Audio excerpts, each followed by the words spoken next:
Hi friends, फटाफट छूटाछेड़ा। જી હા, આજકાલ દરેક એવા વ્યક્તિ કે જેમને છૂટાછેડા લેવાની તૈયારીમાં છે કે જે છૂટાછેડા માટે કોર્ટ કચેરીના ધક્કા ખાઈ રહ્યા છે, એ બધાને મહત્વનો જે પ્રોબ્લેમ જે છે એ છે કે કોર્ટ કચેરીના ઓછા ધક્કા ખાઈને શક્ય એટલા વહેલી તકે છૂટાછેડા એમના કેવી રીતે થઈ જાય અને કેમ ના થાય। તો મિત્રો, આજે આપણે એ વસ્તુ ઉપર ડિસ્કસ કરવા જઈ રહ્યા છીએ। નમસ્કાર મિત્રો, હું એડવોકેટ મેહુલ પંડ્યા આ વિડીયોમાં આપ સૌનું હાર્દિક સ્વાગત કરું છું। મિત્રો, સામાન્ય રીતે જ્યારે કોઈ પતિ પત્ની કોઈ કપલ હોય અને બંને વચ્ચે આગળ લગ્ન પછી આગળ સંબંધોને પૂર્ણવિરામ આપવાનું વિચારવામાં આવે છે ત્યારે વાત છૂટાછેડાએ પહોંચી જાય છે અને એ સમયે ઘણા બધા ગંભીર પ્રશ્નો ઊભા થાય છે। એમાંનો હાલ આજકાલ ઘણા બધાનો એક પ્રશ્ન છે જે મૂંઝવણ છે એ છે, સાહેબ શક્ય એટલા વહેલા છૂટાછેડા કેવી રીતે મેળવી શકાય? કારણ કે ક્યાંક ઘણા લોકો કોર્ટ કચેરીના ધક્કાથી બી જતા હોય છે, એટલા માટે નોટરી ઉપરના છૂટાછેડા પણ ઘણા લોકો લઈ લે છે, ભલે ક્યાંક વેલિડ નથી ગણાતા, પણ પબ્લિક અન્ડરસ્ટેન્ડિંગથી પોતાની રીતે સમજી લે છે અને નોટરી ઉપરના છૂટાછેડા ચલાવી લે છે પોતાની જાતે જ। તો મિત્રો, આજે કોઈ કલમ ઉપર વાત ના કરતા પ્રેક્ટિકલી રીતે હું આજે સમજાવવા જઈ રહ્યો છું કે આપણે શક્ય એટલા વહેલા છૂટાછેડાના કેસમાંથી કેવી રીતે નિકાલ કરવો અને શક્ય એટલું વહેલું છૂટાછેડા કેવી રીતે પૂર્ણ કરવા।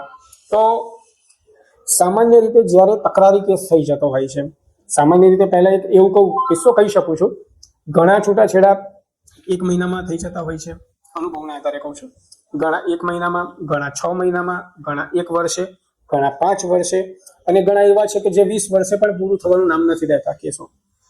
છોકરી રહેવા નથી માંગતી, છોકરાને બીજે રહેવું છે, છોકરીને નથી રહેવું, બધું જ ઓકે છે, બંનેને આગળ વધવું છે। આ વિડીયો ક્યાંક છોકરી પક્ષકાર વાળા પણ સાંભળતા હશે, છોકરા પક્ષકાર વાળા પણ સાંભળતા હશે, તો બંને માટે ખૂબ જ ઉપયોગી છે। તો પૂરો જોજો અને યોગ્ય લાગે તો જરૂરિયાતમંદને આ વિડીયો શેર પણ કરજો।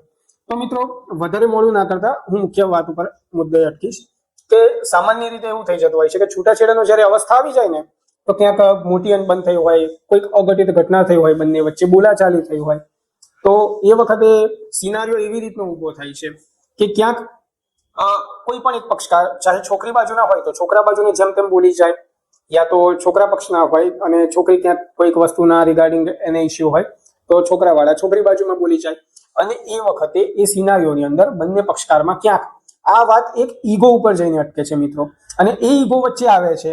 એ ઈગોના સમયગાળામાં ક્યાંક ના બોલવાનું સામા પક્ષકારને બોલી જાય છે અને સામા પક્ષકાર પોતાના સામા પક્ષકારની વાતને મગજમાં એ રીતે ઠૂંસી લે છે કે હું છૂટું લઈશ પણ નહીં, છૂટું આપીશ પણ નહીં, હું શક્ય હશે અમુક વર્ષો સુધી અમને ગોળ ગોળ ફેરવીશ અને લબડાવીશ। પણ મિત્રો, તમે ક્યાંક આ વસ્તુ કરવા માટે તમે પોતે પણ તમારી જિંદગીનો એક અમૂલ્ય સમય બગાડી રહ્યા છો।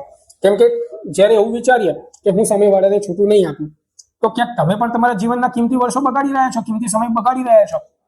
કેમ કે મહત્વનું શું છે, પૈસા કરતા પણ અગત્યનો છે સમય, જે જીવનમાં ક્યારેય પાછો નથી મળતો, અને ક્યાંક કોર્ટ કચેરીના ધક્કામાં સમય બગડે છે તો સમયની સાથે તમારો પૈસો પણ એટલો જ બગડે છે।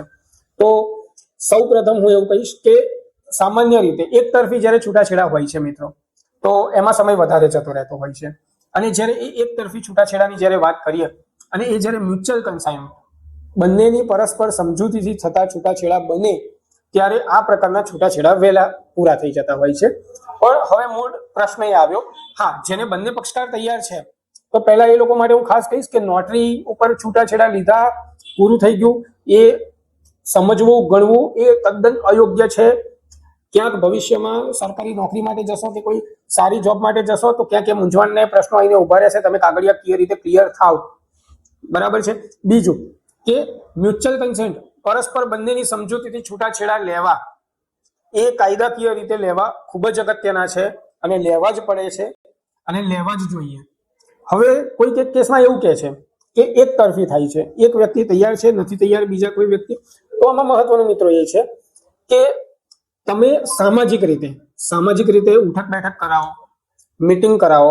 મીટિંગ થતી જ હોય છે, અમે એક એડવોકેટ તરીકે જોતા હોઈએ છીએ કે બંને પક્ષકાર વચ્ચે છૂટા વખતે પણ મીટિંગો તો થાય છે જ, એટલે ક્યાંક મીટિંગ થાય તો એ વખતે શક્ય હોય તો એ વસ્તુને પ્રાધાન્ય આપો કે તમારા જે છૂટાછેડા થઈ રહ્યા છે મિત્રો, તો એ છૂટાછેડા પરસ્પર બંનેની સમજૂતીથી થાય। આમાં શું થશે કે તમારો સમય પણ ઓછો જશે, તમારો ખર્ચો પણ ઘણો ઓછો થશે બંને પક્ષકાર માટે।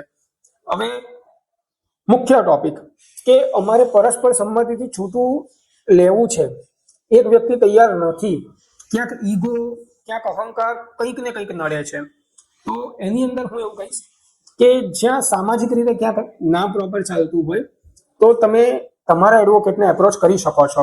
એવું નથી કે એડવોકેટનું કામ કોર્ટ કચેરીની અંદર આર્ગ્યુમેન્ટ કરે છે. એડવોકેટ એક મીડિયેટર તરીકે પણ કામ કરી રહ્યા છે. અને આની અંદર જ્યારે તમે કોઈ આ વિષયના જેમ કે છૂટાછેડા જેવી ગંભીર બાબતો છે, આમ ગંભીર નથી પણ સાચા અર્થમાં જોવા જઈએ તો તમારા જીવનનો ઘણો મોટો નિર્ણય છે. આ વસ્તુ થવાથી તમારા જીવનમાં ઘણો મોટો ફેરફાર થવાનો છે. તો આને અંડર એસ્ટિમેટ કરવું જરૂરી નથી. અંડર એસ્ટિમેટ જરાય ના કરશો. એટલે શક્ય ત્યાં સુધી હું એવી સલાહ આપીશ કે કદાચ 2 પૈસા વધારે થાય પણ ક્યાંક આ વિષયના લગતો કોઈ એવા એડવોકેટને તમે એપ્રોચ કરો તો વધારે સારું કે જેમની પાસે આ વિષયનો અનુભવ વધારે હોય. સ્પેસિફિક વિષયની સ્પેશિયલાઇઝેશન. એમાં ક્યાંક ઉંમર પણ એડવોકેટની એ મેટર નથી કરતી.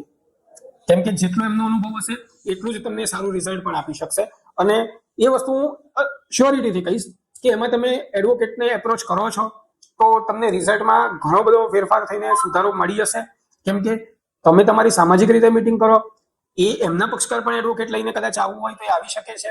બંને એડવોકેટ કદાચ મીટિંગ કરે અથવા તો એક જ એડવોકેટ તમારા બંને વચ્ચે એક મધ્યસ્થી બની જાય. જેમ કે મહાભારતમાં ભગવાન કૃષ્ણ બંને વચ્ચે સમાધાન માટે બેઠા હતા. તો એવી જ રીતે 99% એવું કહું કે મારા અનુભવથી કહું છું કે બંને પક્ષકારની જે હોય છે ઈગો વગેરે વગેરે વગેરે, તો એ બધો સાઈડમાં મૂકશે અને મ્યુચ્યુઅલ કન્સેન્ટથી તમારા છૂટાછેડા થઈ જશે. જેમાં તમારો ખર્ચો પણ ઓછો થશે અને સમય મહત્વનો છે. તો એ સમય ઓછામાં ઓછો સમયમાં તમારું કામ પતી જશે અને ક્યાંક બંનેની નવી જિંદગી આવવાવાળી જિંદગી ખૂબ જ સારી રીતે ચાલે. આશા રાખું છું કે આજનો મારો વિડીયો છે એ આપ સૌને ખૂબ જ ઉપયોગી સાબિત થાય. અને ક્યાંક લાગતા વળગતા લોકો હોય તો એમને અવશ્યથી શેર કરજો આ વિડીયો. ક્યાંક તમારા માટે ભલે કામનું ના હોય પણ ક્યાંક કોઈકની જિંદગી બચાવી શકે એવો હોય. વિડીયો ગમે તો લાઈક કરજો અને આવા જ વિડીયો જોવા માટે ચેનલને ભૂલ્યા વગર સબસ્ક્રાઇબ કરજો. આશા રાખું છું હજુ કંઈક નવી માહિતી જોઈતી હોય તો અવશ્યથી ભૂલ્યા વગર કોમેન્ટ કરજો. હું એ વિષય માટે અલગથી સ્પેસિફિક વિડીયો બનાવીશ. અને છૂટાછેડામાં પણ ક્યાંક તમને કોઈ નવી ઉલઝન જેવું લાગે તો તમે કોમેન્ટ કરી શકો છો. મને યોગ્ય લાગશે હું અવશ્યથી એની ઉપર એક વિડીયો આખો નવો બનાવીશ. ક્યાંક એ તમારો પ્રશ્ન ઘણા બધા લોકોનો પ્રશ્ન હોઈ શકે છે તો હું એ વિષય ઉપર એક નવો વિડીયો પણ બનાવીશ.